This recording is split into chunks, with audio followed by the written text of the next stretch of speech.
ఎప్పుడైనా ఆలోచించారా? Extroverts, introverts అని అంటూ ఉంటారు. కొన్ని కొన్ని సార్లయితే నిజంగా అనిపిస్తది. ఎక్స్‌ట్రోవర్ట్‌గా ఉండడం కంటే, ఇంట్రోవర్ట్‌గా ఉండడం చాలా మంచిదని చెప్పేసని. ఒకవేళ ఏదైనా సీక్రెట్స్ అంటే ఎక్స్‌ట్రోవర్ట్స్ అంటే మామూలుగా ఎక్స్‌ప్రెస్ చేస్తుంటారు కదా! ఏ టు జెడ్ ఏది కొన్నా, ఏం చేసినా, ఎక్కడికెళ్ళినా ఏ టు జెడ్ ఎక్స్‌ట్రోవర్ట్స్‌గా ఉన్న వాళ్ళన్నీ చెప్పేసుకుంటారనమాట ఫ్రెండ్స్. ఎందుకంటే నమ్మి చెప్పేస్తారు. బట్ ఒక్కోసారి ఏమవుతుందంటే నమ్మి చెప్పిన వాళ్ళు చాలా ఈ విషయాలన్నీ తెలుసుకున్న తర్వాత మిస్‌యూజ్ చేయడానికైతే 100% ఛాన్స్ అయితే ఉంటది. అది ఇంట్రోవర్ట్స్ అంటే చాలా ఆలోచిస్తారనమాట. తను చాలా ఇంట్రోవర్ట్ రా స్వామి. తన దగ్గర మాట్లాడడానికే అవ్వదు. తనసలు ఎక్కువ మాట్లాడదు, మింగిల్ అవ్వదు. బెస్ట్ కదా! ఎందుకంటే తన వరకు తన లైఫ్‌లో ఏం జరుగుతుందనేసి చాలా వరకైతే ఎవరికీ తెలీదు. కాబట్టి తన సీక్రెట్స్ ఏది మిస్‌యూజ్ చేసుకునేందుకైతే పర్సన్ అయితే ఛాన్సెస్ ఇవ్వట్లేదు.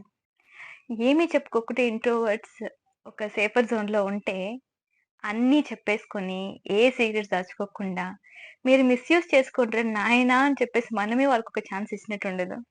కాబట్టి ప్రతి ఒక్కరు ఆలోచించండి. ఏది షేర్ చేయాలో అది వరకు షేర్ చేస్తే మాత్రం చాలు.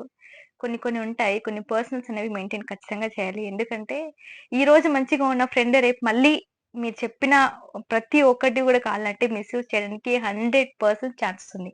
ఎందుకంటే, ఇప్పుడు నీ ఫ్రెండ్ అవ్వచ్చు. మేబీ ఫ్యూచర్‌లో నీ ఎనిమీ అవ్వచ్చు. అప్పుడేం చేస్తారు? సో, ఇలాంటివి చాలా అంటే చాలా జరుగుతున్నాయి ఈ మధ్య అసలు. కాబట్టి ఎవరిని నమ్మాలో, ఎవరిని నమ్మకూడదో అస్సలు అర్థం కావట్లేదు. ఎందుకంటే స్టార్టింగ్ అంత బావుంటారు.